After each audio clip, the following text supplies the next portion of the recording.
Oh, hello, and welcome to Ephemeral. Now, as you may have noticed from the background behind me, I am not at Chez Zondi. I am in point of fact at the small seaside resort town in Oregon of Cannon Beach.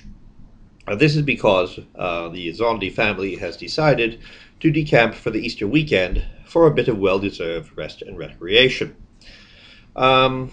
I would say that we have managed the recreation aspect of it.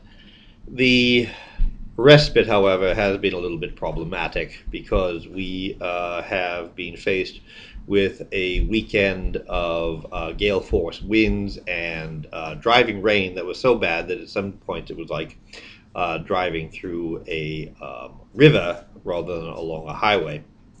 And so our 3-hour drive out here became an 8-hour trek.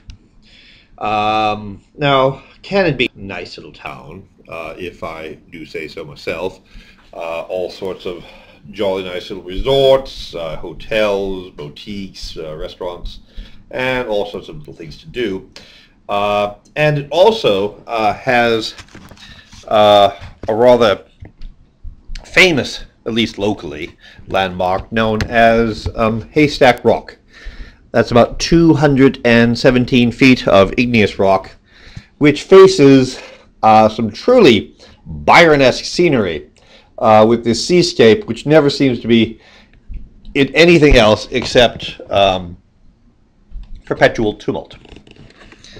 That rock will feature prominently in the Zondi family memories because we went for a walk out there with the dogs this morning. Rather nice walk, actually. You don't have to have your dogs on a leash out here as long as you keep them under control and pick up their detritus after them. But we went to explore the tidal pools out there, and a rogue wave came up and caught us rather off guard, and we all got drenched.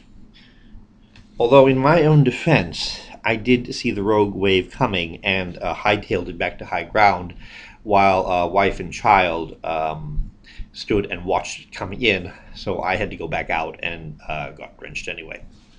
The upshot of it was that we had to take a detour into the nearby town of Seaside to pick up Daddy a new pair of shoes to replace the utterly sodden ones that I have that will not dry out for at least a week. Wife and child aren't here at the moment. They're over at the baths warming up a little bit after our escapade, while I took the dogs for an afternoon walk out on the beach in my nice new suede walking shoes and my newly dried and laundered trousers, only to be caught by a torrential rain shower, which resulted in my getting totally soaked again. And so, for the second time today, I am sitting in the hotel room in my jammies. Well, at any rate, my resolution is that if I am going to get soaked on the outside, I intend to get soaked on the inside. Thank you, good day, and happy Easter 2010 from Ephemeral.